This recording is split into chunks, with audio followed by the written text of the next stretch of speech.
হ্যাঁ গাইজ, আসসালামু আলাইকুম। Welcome back to R G kitchen BD. আমার আজকের রেসিপি দই সেমাই।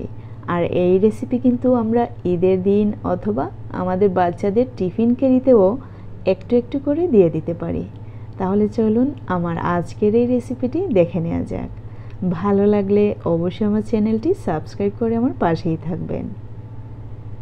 এইখানে নিয়েছি বাংলাদেশের গর্ব বনফুলের লাচ্চা সেমাই। এই সেমাই কিন্তু খুবই কমন এবং সবাই খায়।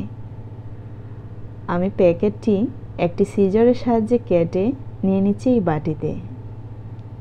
আর এই সেমাইটা একটু মিহি টাইপেরই হয়। যদি মনে হয় যে একটু আস্ত রয়ে গেছে, অবশ্যই প্যাকেটের ওপর থেকে হাত দিয়ে একটু ভেঙে দিলেই হবে। দেখতে পাচ্ছেন আমি নিয়ে নিলাম এই বাটিতে। এখন চলে যাচ্ছি চুলায় একটি প্যান বসিয়ে দিয়ে দিচ্ছি প্রায় 6 টেবিল চামচ পরিমাণ ঘি। এইখানে ঘি কোনোভাবেই স্কিপ করা যাবে না। আমরা কিন্তু এই রেসিপি তেল দিয়েও খেতে পারি, কিন্তু যেহেতু আমরা দুধ বা দই দিয়ে এই রেসিপিটি তৈরি করব, সেহেতু ঘি ইউজ করলে ফ্লেভারটা অনেকটাই ভালো আসে, এমনকি খেতেও ভালো লাগে। দিয়ে দিলাম সেমাই। এখন অবশ্যই চুলার আগুন মিডিয়াম টু লো ফ্লেমে রেখে 4 থেকে 5 মিনিট ভেজে নিতে হবে। আমরা এমনভাবে ফ্রাই করব যাতে পুড়ে না যায় অথবা নিচে লেগে না থাকে। আর চেষ্টা করব যেন ফ্রাই প্যানে আমরা ফ্রাই করি। নর্মাল কোনো কড়াইতে ফ্রাই করলে কিন্তু সহজেই ধরে যায় নিচে। দিয়ে দিচ্ছি স্বাদ মতো চিনি, আর দিয়ে দিচ্ছি প্রায় 4 টেবিল চামচ পরিমাণ গুঁড়ো দুধ। যেহেতু আমরা দই ইউজ করব, চেষ্টা করবেন নিজের স্বাদ মতো চিনি ইউজ করার। অনেকেই কিন্তু টক দই সহ্য করতে পারেন না, সেজন্য বলছি অবশ্যই আপনাদের স্বাদ মতো সুগার ইউজ করবেন।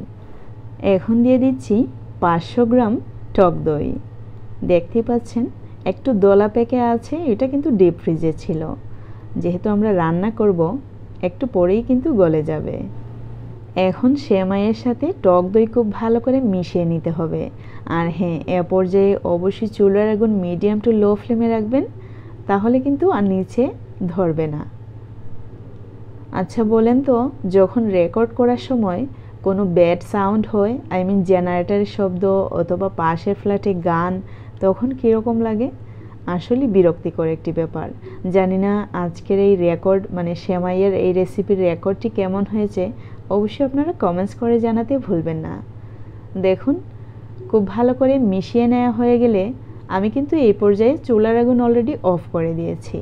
চুলার আগুন অফ করার পরেও কিন্তু আমরা কিছু সময় নাড়ব, তাহলে একটু ঠান্ডা হওয়ার পরেই কিন্তু অনেকটাই ঝরঝরে হয়ে যাবে।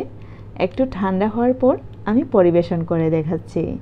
আমি নিয়ে নিচ্ছি একটি সার্ভিং ডিশে। আর সেমাইটা কিন্তু অনেকটাই ঝরঝরে হয়েছিল।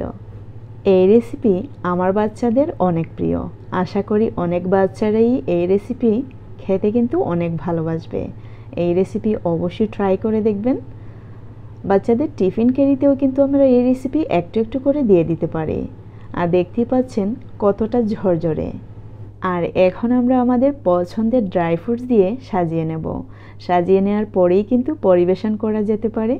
এমনকি যদি চান যে ঠান্ডা ঠান্ডা খেতে, তার জন্যে নর্মাল ফ্রিজে হাফ অ্যান আওয়ার জন্য রেখে দিয়ে তারপর আমরা পরিবেশন করে নিতে পারি। আমার এই রেসিপিটি ভালো লাগলে একটি লাইক দিতে ভুলবেন না। বেশি ভালো লাগলে সাবস্ক্রাইব, আরও বেশি ভালো লাগলে ফ্রেন্ডস, ফ্যামিলি, এমনকি নতুনদের সাথে শেয়ার করতে ভুলবেন না। See you in the next video. Till then, bye, আল্লাহ হাফেজ। সবাই ভালো থাকবেন, সুস্থ থাকবেন। সবাইকে অগ্রিম ঈদ মোবারক। আপনার কাছ থেকে বিদায় নেওয়ার পর কিন্তু মাত্র জেনারেটর অফ হয়েছে।